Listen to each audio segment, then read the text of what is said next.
Hey everybody, good morning. It's good to be with you this morning. Oh my goodness. It was so cold outside this morning. 55 degrees out on the patio. So I'm normally, when I go on my walks in the morning, I'm in my shirt, short sleeve t-shirt and my shorts. Not this morning. I have the sweatpants on. I got long sleeve t-shirt on. But it was beautiful. It was really, really great. And I just really don't know how that happened, because it seemed like just yesterday it was 80 degrees in the morning and now all of a sudden it's 55 degrees. I mean, it was really, really, really, really cold this morning. It was really beautiful. Couldn't see your breath yet. That's coming. And I don't think this is going to last. I think today will be a really nice day, but I don't think it'll last too long. And then we'll probably have a couple more hot mornings. And then of course it begins. It seems like here in Arizona, fall just happens rather quickly, like a half a day, and it's boom, it's over. And that's unfortunate, because I love fall, but it doesn't last very long here in Arizona. But it didn't last that long in Colorado either. I remember when we lived in Colorado, it happened almost every single year. The one thing that's really difficult is to go trick-or-treating and when it's freezing cold, right?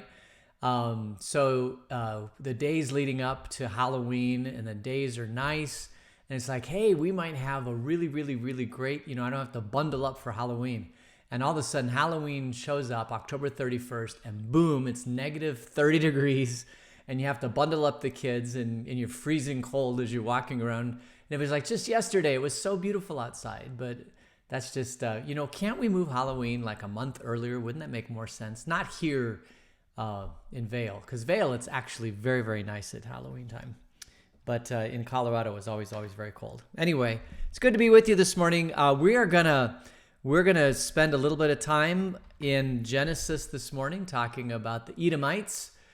And then we get into one of my favorite, if not my most favorite story of the Old Testament, definitely from Genesis. I guess before we get into that, probably just want to remind you that it is very, very important that you get vitamin D. And you can take it as a supplement, or you could just go outside and stand in the sun and expose some skin and let that vitamin D sink in. Apparently 60% of the United States is deficient in vitamin D, so good chance you are. Vitamin D turns, goes to the liver and the kidneys, and it turns into these chemicals that are like the base for all the things that help you prevent against infection. So one of the best things you can do is get enough sleep, eat right, take your vitamin D, or go stand outside in the sun and reduce your stress level. If you can do those things, you're going to do about as good a job as you can protecting yourself as any other thing right now on the market.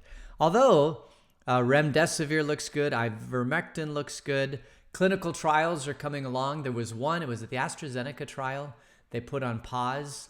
I guess when you have 30,000 people and one of them gets sick, the protocol is to see if it's because of this drug. And so they put the study on hold, and they look at various data and they try to figure things out. Apparently this happens all the time, so it's not a major setback, but it is a setback as far as time goes, because they have to stop the study. They have to investigate this, and then the panel has to agree, yeah, this has nothing to do with the drug, or the panel says, oh no, this could have something to do with the drug. But 30,000 people on a clinical trial, and I think that's what the AstraZeneca one is, 30,000 people, I think they're all 30,000. If one person out of 30,000 gets sick, that's not a huge major, the percentage-wise, that's if it can prevent people from getting the disease, but one person gets sick, that's a much better outcome. And if they don't die from it, apparently they just got sick. They didn't die from it, or they haven't died from it. This is common protocol that sets back AstraZeneca by whatever it takes to get through this. But we're still heavily moving forward towards this is Operation Warp Speed, and in Operation Warp Speed, there are already 4, I believe, trials, and there's 9 that have come together and they've agreed that they're going to like make sure that they follow the science. I don't want to say follow the science, that they're not going to cut corners. I mean, these are 9 that have signed an agreement because they're all trying to get to the answer as soon as possible, because the first one that gets to the answer is going to win the lottery, right? And so they've all agreed that they're going to partnership together and they're going to move forward together. I don't know if they're going to, share the proceeds together or whatever, but the thing is that in conjunction with this, all the drugs are being produced. So one of the ways that they're saving time on this is they're actually producing the antivirus or the vaccine as we speak and go through the clinical trials. So as soon as one of the clinical trials ends and it shows that it's efficacious, they can immediately, and they've already looked at how they're going to distribute it and what mechanism they're going to use. And they're doing all that planning well in advance because the distribution is the same whether or not it's, company A, B, C, or D. And all these companies are going to be reimbursed for the cost of producing the vaccine. So they've already won the lottery, right? So it's just like a matter of which one gets there first, and they're all, agreeing that they're not going to cut corners, which I think is great. I suppose there are people, it's like being asked now, will you take the vaccine? Well, I'm going to take the vaccine. I want to get to that herd immunity as soon as possible. And so, I want to do my part. And then once I'm vaccinated, then I feel like I can go outside, right? And I don't have to wear a mask. So maybe that's how you get people to take the vaccine. If you've taken the vaccine, you don't have to wear a mask. If you haven't taken the vaccine, you have to wear a mask. Of course, I don't know how maybe you put a big yellow Star of David I don't know. How do you know if a person's taken a vaccine or not? Crazy. All right. So, and what else? Birthdays. There are no birthdays today. There are no birthdays until the 14th of September. So we have 4 more days before we have birthdays. And again, it was beautiful this morning, but not as beautiful as it was yesterday. Last thing is that the Hard Things Conference resumes again tonight. Tonight is going to be a great one. It's Bernadette Ripple. Bernadette Ripple. R-I-P. Well, here, I'll show you. Bernadette, R-I-P-O-L-L.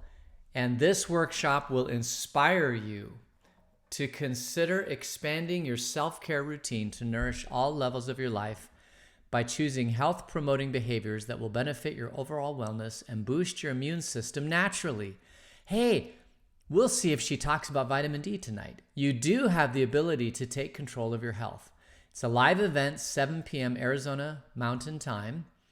Bernadette has been married for 24 years, is a mom to 2 boys, a dog, Oreo. Well, you can read all this stuff. But I got a chance to spend a little time with her last week, and she is a delightful person. So you will definitely enjoy her presentation tonight. So 7 o'clock tonight, hop on, go to hardthingsconference.com. Hardthingsconference.com. And you can go to the left-hand side, click events. You have to register. Once you're registered for the event, then you get access to the link, and the link takes you to the webinar, because the webinar is not in Facebook. It's not on this hardthingsconference.com website. The link itself is a Zoom webinar. And the way that Zoom works, the Zoom webinar works, is that you see Bernadette, you see a couple other people that are helping to produce the seminar, but all the other people that are watching in the Zoom call, they don't show up on screen. So it's a great way to be involved and to watch. You can do chat, you can do questions and answers. I mean, it truly is like a conference, but it's through the internet, and it's actually working out really, really, really well. And again, shout out to all the people that are involved in this.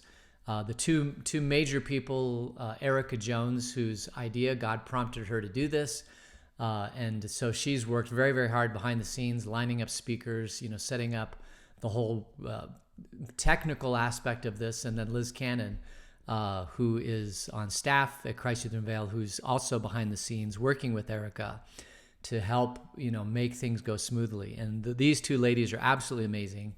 And shout out to them. You might want to shout out to them also, because I can't praise them enough. And but they deserve a lot of kudos for all the work they're doing on this. So, all right, that is the Hard Things Conference, and today we're gonna go into chapter 36. I'm gonna finish chapter 36. Chapter 36 is kind of boring. I'm sorry. Well, I shouldn't say it's boring because I, of course, can take any portion of scripture and make it very interesting, but. If you're reading this, you're just going through it and it's a bunch of names. And I do want to just get through this because there's a lot of stuff here. So we're going to read the first part of this, and then we'll read the second part, have a little bit of commentary. But we are in chapter 36. Just briefly, how did we get here? Jacob brought his tribe close to Esau. They had their reconciliation. And Isaac dies. Jacob and Esau's father has died. Rebekah has died. That's Joseph's father and Benjamin's father. And now we are now just kind of in an interim period. So, let's just go ahead and start reading. So, chapter 36. This is the account of the family line of Esau, that is Edom. So, just real quickly, you'll hear throughout the rest of the Old Testament the Edomites. They're everywhere. Sometimes Edomites are friendly, sometimes the Edomites are not friendly, but there's a place in Deuteronomy where God says, Edomites are your brothers, so treat them kindly. And it is true, they are. You can't have... The lineage of Jesus can only go through one line, and it's going to go through Jacob, which means that Esau doesn't get the lineage of Jesus. So the promised land, of course, goes to all the 12 tribes of Jacob, not Esau.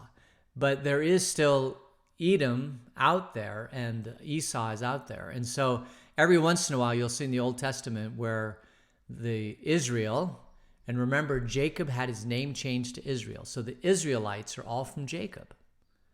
But Jacob's twin brother is Esau. But they're not, the blessing and the lineage doesn't go through Esau. It goes through Jacob. And so every once in a while, when you come across Edom, it is basically they're descendants of Abraham, Isaac. They're just not descendants of Jacob. But they are, they're brothers and sisters in the body of the Abraham religion, right? I mean, they're basically brothers in this whole thing. But so you have the first split would have been, you have Abraham has Isaac and, his half brother through Hagar. Anyway. And all those people are Ishmael. So Ishmael is still, they're still related to Abraham, but they go off. So you have, half going off that way. And then you have Jacob and Esau, and half of Jacob's goes off, Edom, apparently the land of Edom right now, today apparently, is very barren, and it's a wasteland, and there's not a whole lot of people still living there. Apparently it's just desert sand that doesn't support a lot of life. And so the blessing of Isaac to his son Jacob, that you're going to have all these blessings and everything, is true. And to Esau, there was very little blessing to go to Esau. And apparently when Edom is just not all that, that land is not very fertile. All right, so that's the land of Edom. Esau took his wives from the women of Canaan. We remember that from previously. It was his mom and dad were very upset that he took women from wives from Canaan. Adah, daughter of Elon the Hittite, we already heard about him, and Oholibamah, daughter of Anah, the granddaughter of Zibeon the Hivite, also Basemath, daughter of Ishmael and sister of Nebaioth. Adah bore Eliphaz to Esau, Basemath bore Reuel, and Obilama bore Jeush, Jalem, and Korah. These were the sons of Esau who were born to him in Canaan. Esau took his wives and his sons and his daughters and all his members of his household, as well as his livestock and all his other animals and all the goods he had acquired in Canaan, and he moved to a land some distance from his brother Jacob. Their possessions were far too great for them to remain together. The land where they were staying could not support them both because of their livestock. So this is fascinating. Jacob and Esau, they weren't living together. But at some point, Esau realized that he couldn't live near Jacob. And so he packs up everything and he moves out to the land of Edom, basically, and puts some separation distance between he and his brother Jacob because the land couldn't support them both. And it's interesting that he moves and not Jacob moves. But Jacob has more sons. And Jacob is, of course, the promise came through Jacob. And so maybe Esau has finally decided that, instead of fighting Jacob or whatever, he's just going to move and try to find another land to live. All right. So Esau, that is Edom, settled in the hill country of Seir. And this is the account of the family line of Esau, the father of the Edomites in the hill country of Seir. These are the names of Esau's sons. Eliphaz, the son of Esau's wife Adah and Reuel, the son of Esau's wife Basemath, the sons of Eliphaz, Teman, Omar, Zepho, Gatam, and Kenez. Esau's sons, Eliphaz also had a concubine named Timnah, who bore him Amalek. So you've heard of the Amalekites? There you go. These were the grandsons of Esau's wife Adah, the sons of Reuel, Nahath, Zerah. I guess I should probably stop and pronounce these. Nahath, Zerah, Shammah, Mizah. These were the grandsons of Esau's wife Basemath. The sons of Esau's wife Oholibamah, daughter of Anah and granddaughter of Zibeon, whom she bore to Esau, Jeush, Jalem, and Korah. These were the chiefs among Esau's descendants, the sons of Eliphaz, the firstborn of Esau. Chiefs Teman, Omar, Zepho, Kenaz, Korah, Gatam, Amalek. These were the chiefs descended from Eliphaz in Edom. They are the grandsons of Adah. The sons of Esau's son Reuel, chiefs Nahath, Zerah, Shammah, and Mizah. And these were the chiefs descended from Reuel in Edom. They are the grandsons of Esau's wife Basemath. So there you have it. They call them chiefs, which I find interesting. So each of these sons kind of become their own tribe. The land where they're going, if it's hill country, there's just you can't support a lot of livestock in the hill country. You need pasture, you need water. Both those things aren't available in the hill country. So Esau, again, we've seen before that Esau, it didn't end up with the brightest, he's not the brightest guy. So he takes all of his tribes and they go and live in very, very hard, difficult country. And Jacob stays in the green pasture land. Esau goes off into land they just can't support a lot. And so his sons have to separate and they have to go find their own places where they can live, where their cattle can support enough people.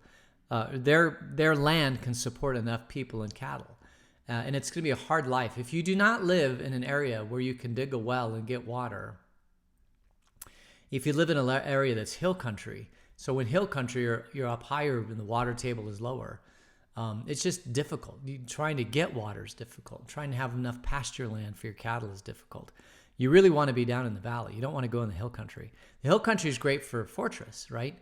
If you're being pursued by enemies, go up into the hill country because there's lots of rocks and crevices and you can hide and there's all sorts of things you can do. But if you want to try to create a life, you don't want to go into the hills. You want to stay down in the pasture land. All right, verse 18. The sons of Esau's wife, Oholibamah, chiefs Jeush, Jalem, and Korah. These were the chiefs descended from Esau's wife Obilama, daughter of Anah. These were the sons of Esau, that is Edom, and these were their chiefs. These were the sons of Seir the Horite, who was living in the region: Lotan, Shobal, Zibeon, Anah, Dishon, Ezer, and Dishon. These are the sons of Seir and Edom. There were Horite chiefs. The sons of Lotam, Hori and Homam. Timnah was Lotan's sister. The sons of Shobal, Alvan, Manahath, Ebal, Shepho, Onam. The sons of Zibeon, Ae and Anah. This is what Anah, who discovered the hot springs in the desert while he was grazing donkeys of his father Zibeon. Interesting. The child of Anah, Dishon and Oholabama, daughter of Anah. The sons of Dishon, Hemdan, Eshban, Ithran, and Karan. The sons of Ezer, Bilhan, Zavan, Akan. The sons of Dishon, Uz, and Aran. These were the Horite chiefs: Lotan, Shobal, Zibeon, Anah, Dishon, Ezer, Dishon.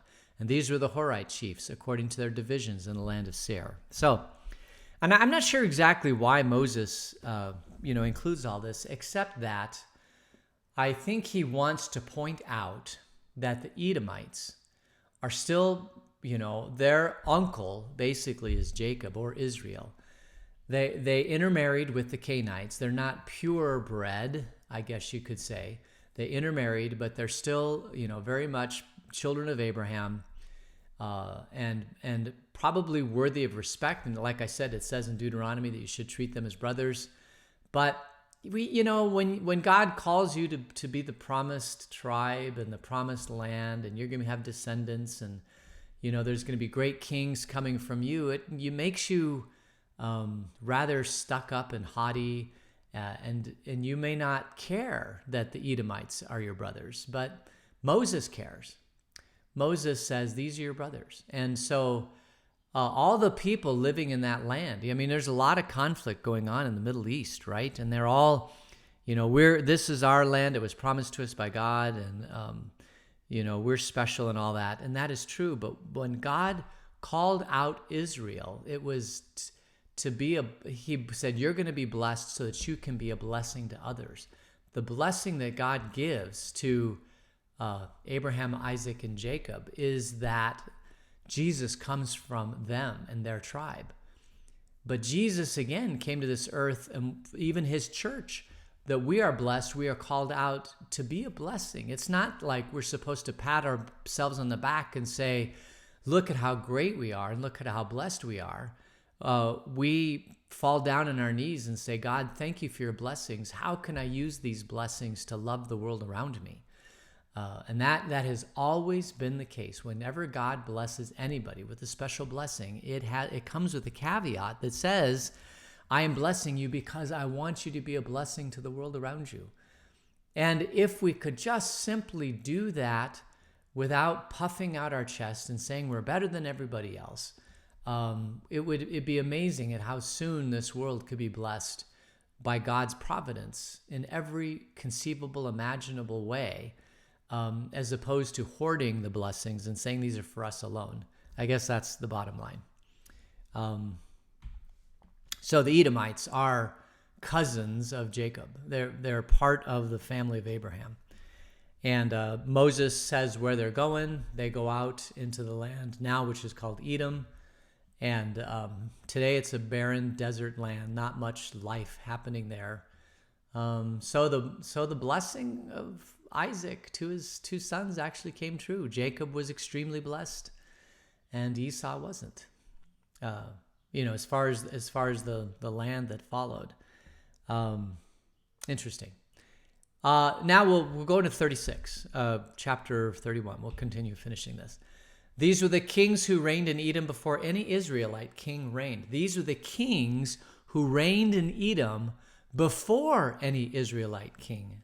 So not only does Moses give the land, the lineage of Esau and all his chiefs, but he even lists here the people that were living in Edom even before Israel came on, or before Edomites came on the scene. Esau's descendants came on the scene. And here's who they are. These are the kings. Bela, son of Beor, became king of Edom. His city was named Dinhabah. When Bela died, Jobab, son of Zerah from Bozrah, succeeded him as king. When Jobab died, Husham from the land of Temanites succeeded him as king. When Husham died, Hadad, son of Bedad, who defeated Midian in the county of Moab, succeeded him as king. His city was named Avith. When Hadad died, Samlah from Masrekah succeeded him as king. When Samlah died, Shaul from Rehoboth on the river succeeded him as king. When Shaul died, Baal-Hanan, son of Akbor, succeeded him as king. When Baal-Hanan, son of Akbor, died, Hadad succeeded him as king. His city was named Pau, and his wife's name was Mehetabel, daughter of Matred, the daughter of Mezahab. These were the chief descendants from Esau by name, according to the clans of the region: Timnah, Alva, Jetheth, Oholibamah, Elah, Pinan, Kenaz, Teman, Mibzar, Magdiel, and Iram. And these were the chiefs of Edom, according to their settlements and the land they occupied. And this is the family line of Esau, the father of the Edomites. So not only does Moses give a listing of all the chiefs that come out of Esau, but he also talks about the pre-existing kings that were in the land of Edom and the kings that existed at the time that they went there. So you have the kings who are kind of they're in charge of the whole region, and then you have these chiefs, I guess, under the kings. And as long as there's no wars or battles or anything like that, the kings, occupy their territory, and the chiefs occupy, I guess, underneath the kings. And it is just fascinating that Moses gives lip service to these people because he doesn't have to, but he does. And I think it's whenever we get in the Old Testament now and we hear the Amalekites or the Hivites or the Edomites or whatever, all these people kind of come back to Esau and come to Ishmael. And so it's good to know, kind of where these tribes come from. And I'm sure that there's archaeologists that have gone and tried to piece together how this whole thing works.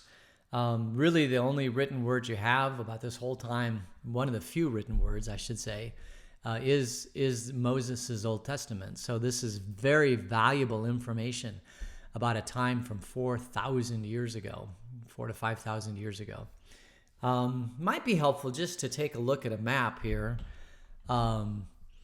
This is outlined in the white box. That is roughly the land of Canaan, I guess you could say. And you can see Kadesh, you can see Edom then right there. So the Edomites, Paran. Egypt is way off to the left. Goshen. Dan, of course, is one of the descendants of the tribes of, and I think I have another map here. Yeah, here we go. So Israel has 12 sons, and so they become 12 tribes. And you can see the southernmost tribe that extends into the Sinai Peninsula is Simeon. And then you have the Dead Sea, and then on either side of the Dead Sea, Judah and Reuben, Benjamin, Dan, Ephraim, Gad, Manasseh, and then Issachar going up north, Zebulun, and then Naphtali, Asher, Manasseh. So all of that is, all that whole area then is now going to be, not yet now, but those are named after the sons of Jacob, and they become Israel. And this is the land that they have to conquer to get to. We haven't gotten to that story yet, but this is how they're divided. But right now, they're not all throughout this area. They're down in the land, in the Kadesh and the Beersheba and the Gehar and Shur and all that area. The Paran, we've talked about them. Bethel, we've seen how he's been to Bethel a couple times. So you can kind of see the land of Canaan, at the time. Edom's farther south, Canaan is farther north. And there you have it. So that's how we leave this whole area, or this whole story, because next time we meet, we are going to talk about, again, one of my favorite stories in the Old Testament, definitely one of my favorite stories in Genesis. So we'll pick up where we left off. But that basically takes us to the story of Joseph. Abraham, Isaac, Jacob. Jacob has 12 sons, one daughter. Two of the sons are from his, favorite wife, who died in childbirth, and one is Benjamin, and the other is Joseph. And Joseph is older than Benjamin, probably by 13 years or so. And Joseph is one of the younger sons of this whole tribe, and he's not loved by his brothers. He's probably more like Jacob, stays closer to the tents while all of his older brothers go and work the fields and the cattle and all that sort of thing. So you think nothing great's going to come from Joseph. Except Joseph's a pretty smart guy too. And great things do come from Joseph. All right, so I think we'll leave it there. Thanks for joining me today. We will get again together tomorrow and at 7 o'clock. And so until then, let's just close in prayer. Dear God, thanks for beautiful weather today. Thanks for the cold.